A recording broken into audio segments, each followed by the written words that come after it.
ARF is I call it a kind of a wonderful, magical little place that was founded by Terry Ponzi, wonderful lady, who had so many animals that she was rescuing that she could no longer keep them in her house. So she was smart enough, wonderful enough, had enough connections, she started ARF. When we first started, we had one little building, a garage, and a barn. Now we've grown to this point where we have an adoption center and a cat house. We have many different situations that animals come to us. We get animals that are dumped. We get animals that nobody wants anymore. We get animals that are found injured, and bystanders will pick them up and bring them into us. We don't believe in caging. We have free roam houses for the cats. The only reason we have kennels over in the adoption center is just for the adoption center for that purpose. We get them all attended to medically. We'll spay and neuter, rabies, vaccinations, anything that needs to be done. If they're scared, we're gentle, we take our time, we don't rush, and eventually they get to where they love ARF. Some of them love ARF so much they don't want to leave. They want to stay here because it's their forever home. We have a dog named Louise that's been with us for over 12 years.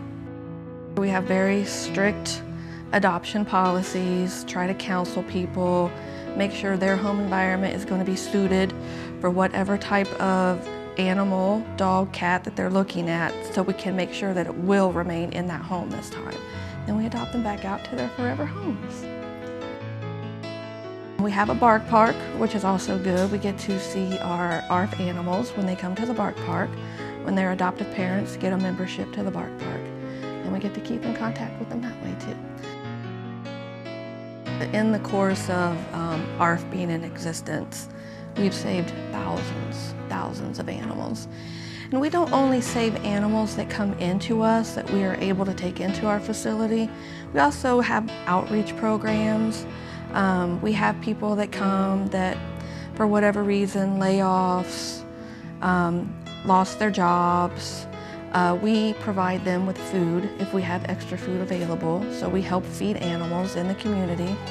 We have a SNP program, which we get grant money for, which we then have people come in that have animals that need to be spayed or neutered, which is the most important thing there is.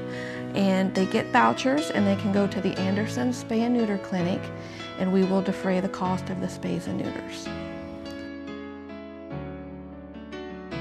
Without the community and without our animal-loving community and our supporters, ARF would not be able to survive. Everything that we do, we rely on donations.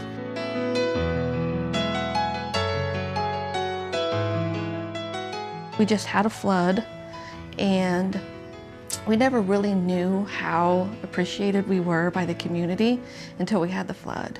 And the community really stepped up. They saved us.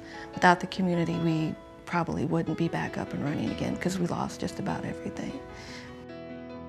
Volunteering is another very important factor in ARF because with being completely run on donations, we have a very small staff as compared to the amount of animals that we have and the amount of work that needs to be completed every day. So volunteers are very important, and we're really lucky that we're in a community where we have a college, a wonderful college, Ball State.